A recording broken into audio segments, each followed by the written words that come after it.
புதுச்சேரியில் மின் மீட்டருக்கு ஊர்வலமாக சென்று மலரஞ்சலி செலுத்திய காங்கிரஸ் கட்சியினர் போராட்டத்தில் ஈடுபட்டனர். புதுச்சேரியில் கொரோனா தொற்றால் ஒருவர் உயிரிழந்துள்ள சம்பவம் பொதுமக்களிடையே பெரும் அச்சத்தை ஏற்படுத்தியுள்ளது.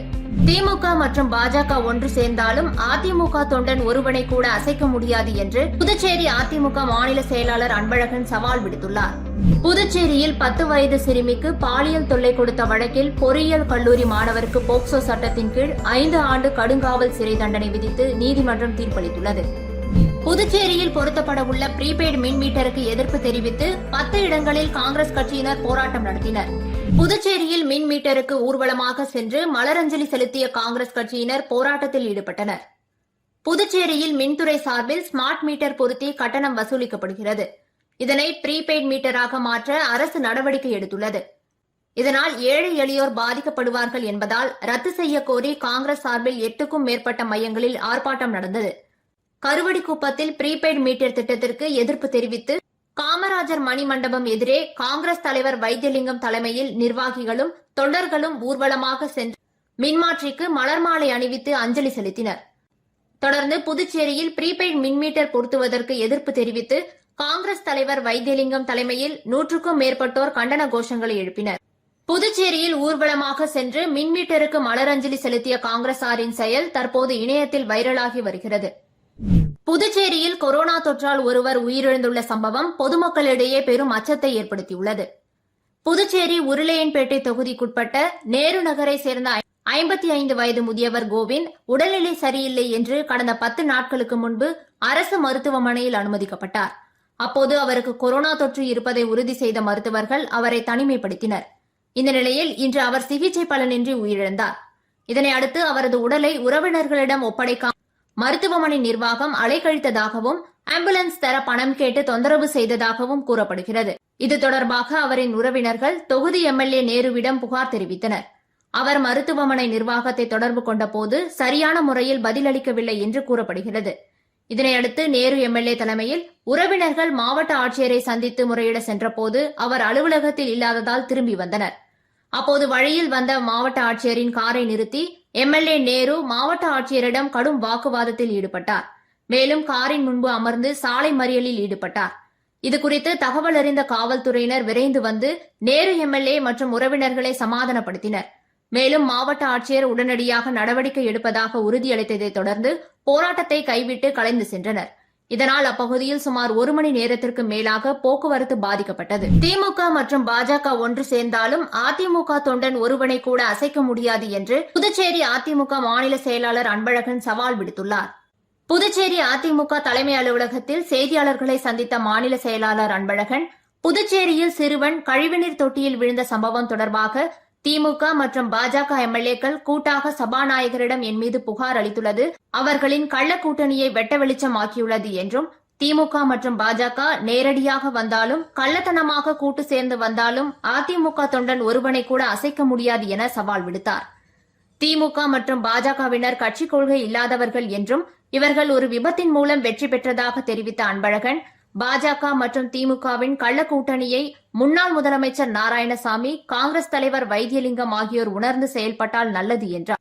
மேலும் மாணவர்களுக்கு லேப்டாப் வழங்குவதற்கு பதிலாக அதற்குரிய பணத்தை வங்கியில் செலுத்த வேண்டும் என வலியுறுத்தியுள்ளார். புதுச்சேரியில் 10 வயது சிறுமிக்கு பாலியல் தொல்லை கொடுத்த வழக்கில் பொறியியல் கல்லூரி மாணவருக்கு போக்சோ சட்டத்தின் கீழ் 5 ஆண்டு கடுங்காவல் சிறை தண்டனை விதித்து நீதிமன்றம் தீர்ப்பளித்துள்ளது. புதுச்சேரியை சேர்ந்த கூலி தொழிலாளி கடந்த 2022ஆம் ஆண்டு ஜூலை மாதம் வீட்டின் கதவை திறந்து வைத்துவிட்டு 10 வயது மகளுடன் உறங்கியுள்ளார். அப்போது லிங்காரெட்டி பாளையத்தை சேர்ந்த சந்திரமௌலி உள்ளே நுழைந்து தூங்கிக் கொண்டிருந்த 10 வயது சிறுமிக்கு பாலியல் தொல்லை கொடுத்துள்ளார்.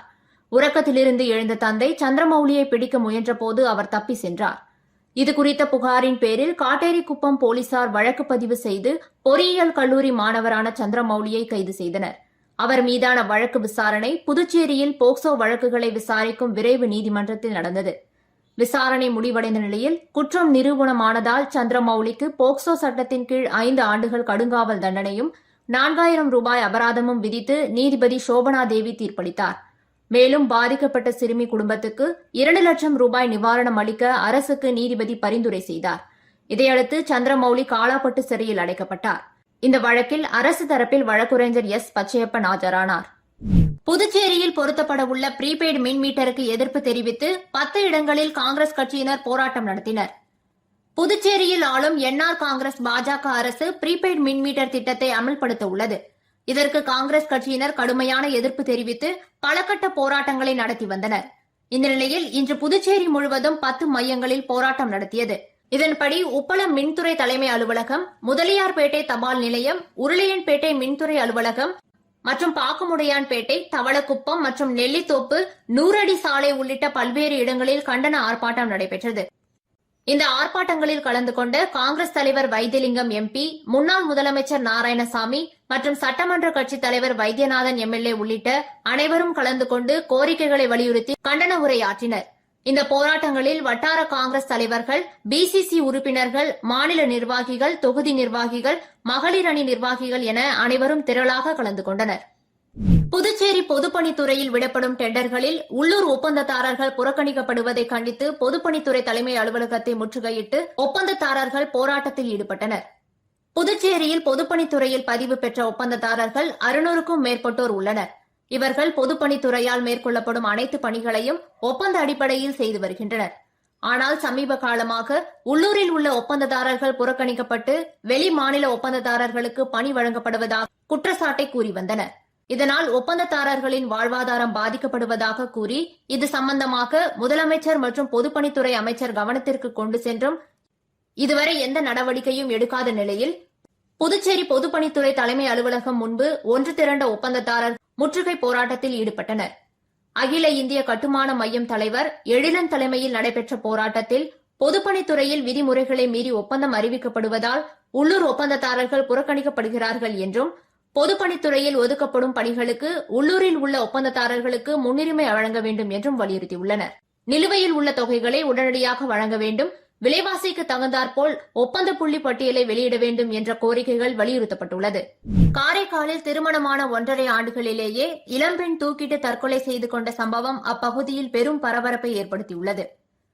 காரைக்கால் நகர பகுதியைச் சேர்ந்த அகஸ்டின் பால் என்பவருக்கும் திருநள்ளாறு அடுத்த செல்லூர் பகுதியைச் சேர்ந்த மேரி ஜெனிஃபர் ஆகியோருக்கிடையே காதல் ஏற்பட்டு இருவரும் வீட்டின் சம்மதம் இல்லாமல் திருமணம் செய்து கொண்டு கடந்த 1.5 ஆண்டுகளாக அக்கரை வட்டம் பகுதி வாடகை வீட்டில் வசித்து வந்தனர்.